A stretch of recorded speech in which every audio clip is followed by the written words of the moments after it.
Hello everyone नमस्ते। आजको LaTeX ट्युटोरियलमा हामी केही म्याथमेटिकल इक्वेसन्सहरू अलिकति कम्प्लेक्स योभन्दा अगाडि हामीले म्याथ मोडमा सिक्नेदेखि लिएर म्याथमेटिकल सिम्बोल्सहरुको हामीले सबै इन्ट्रोडक्टरी पार्टहरू गरिसकेका छौँ र म्याथमेटिकल केही इक्वेसनहरू पनि हामीले यसरी यहाँ लेखिसकेका छौँ। आज हामी अलिक बढी इक्वेसन्सहरू लेख्छौँ so that it becomes easy practice गर्नलाई सबै इक्वेसन लेख्ने हेबिट्सहरू बढ्ने गर्छ। So let's begin today's class. So इक्वेसनभित्र छिर्नको लागि I will just use the begin equation वाला कोड बिगिन इक्वेसन र त्यसपछि इक्वेसन भित्र आइसकेको छ र मेरो इक्वेसन जति पनि हुन्छ यहाँ भित्र हुनुपर्छ।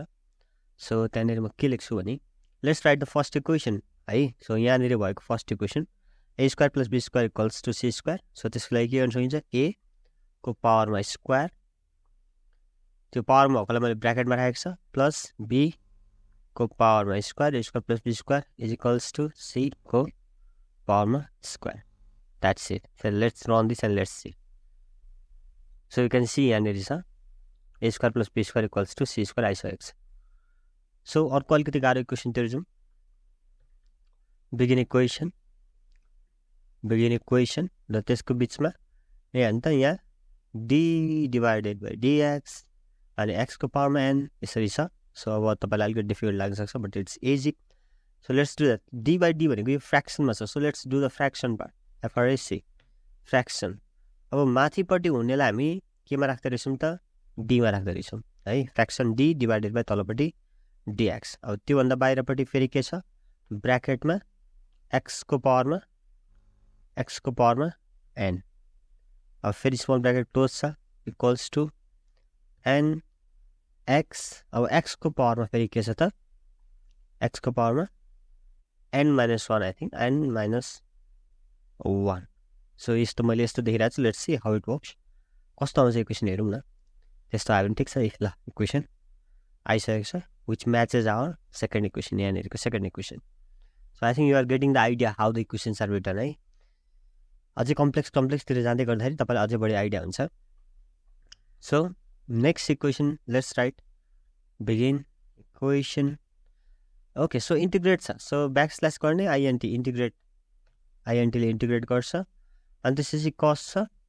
सो यसरी कस यसरी डाइरेक्ट यसरी लेख्न सकिन्छ अथवा सिएस लेख्नु पनि फरक पर्दैन। तर यहाँ लेट्स युज दिस कस अनि कस भित्र एक्स छ। सो कस एक्स त्यसपछि डिएक्स छ। सो लेट्स राइट डिएक्स यति is equals to sine x, sine लेखेर एक्स लेखौँ अनि plus capital C constant. So let's run and see this if it comes like that. Yeah, you can see cos x dx र sin x plus c। So त्यो ब्र्याकेटमा आएको छैन किन हामी कस फङ्सन युज गरेको छौँ। यहाँ हामी ब्र्याकेट हालेको छैन, त्यो हालेर हेरौँ केही फरक पर्दैन। यसरी गर्न सक्यो।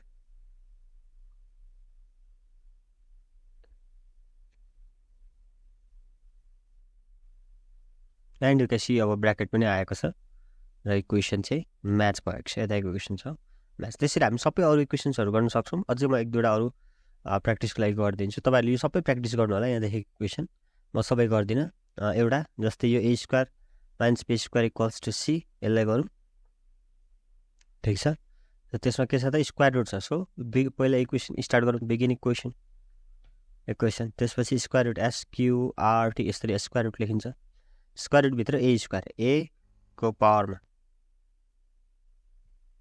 2 माइनस बी को पावरमा 2। अब सबै दुईटै यो बाहिर जानु पर्यो, दुईटै कर्ली ब्र्याकेट बाहिर, स्क्वायर रुट बाहिर जानु पर्यो इक्वल्स टु सी।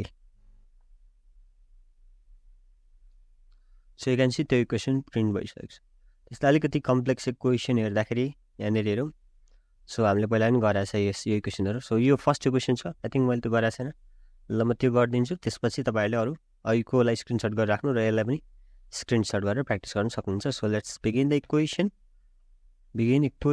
र त्यसको के छ त भन्दाखेरि x equals to minus B plus minus B square minus 4 is divided by 2 छ। सो यसलाई के गरौँ भन्दाखेरि फ्र्याक्सन छ। सो फ्र्याक्सन लेखौँ पहिला फ्र्याक्सन।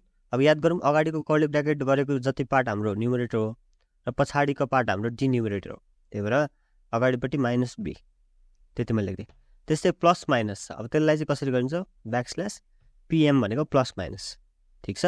PM भनेको प्लस माइनस, अब स्पेस दिने, अब स्क्वायर रुट आउँछ फेरि, सो ब्याकस्ल्यास SQRT स्क्वायर रुट, र त्यहाँ पनि ब्र्याकेट हुन्छ है ध्यान, त्यहाँ स्क्वायर रुटभित्रको ब्र्याकेट, र अब त्यहाँभित्र B स्क्वायरलाई फेरि अर्को ब्र्याकेटमा B स्क्वायर माइनस 4AC, अब न्युमरेटर एस्केप गरौँ र तलपट्टि डिनोमिनेटर गरेर 2A हालौँ र यसलाई रन गरेर if this equation works, okay, so it works, so you get the required equation.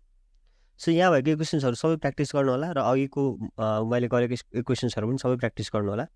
त्यति भयो भने तपाईँलाई त्यति प्र्याक्टिस गरेपछि एउटा बेसिक इक्वेसन लेख्न सक्नुहुन्छ। त्यसपछि तपाईँको आफ्नो फिल्डको फिजिक्सतिर हुन्छ भने फिजिक्सतिरको ट्राई गर्न सक्नुहुन्छ, केमिस्ट्रीको बायोलोजीतिरको जतैको पनि इक्वेसन्सहरू तपाईँले म्याथमेटिकल एरियाकै पनि अब यो त सिम्पल इक्वेसन्सहरू यति जानिसकेपछि यदि तपाईँले मजाले गर्न सक्नुभयो र डिबग गर्न पनि सक्नुभयो भने चाहिँ अब यहाँभन्दा उताको चाहिँ तपाईँले आफैले जति गर्दै गयो त्यति आउँदै जानु र गर्न सक्नुहुन्छ, that I expect.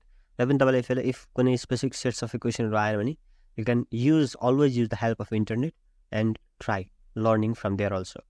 So what do you think about this video? Go down below, put a comment, like, share, subscribe and hit that bell icon, and see you in the next video. Goodbye.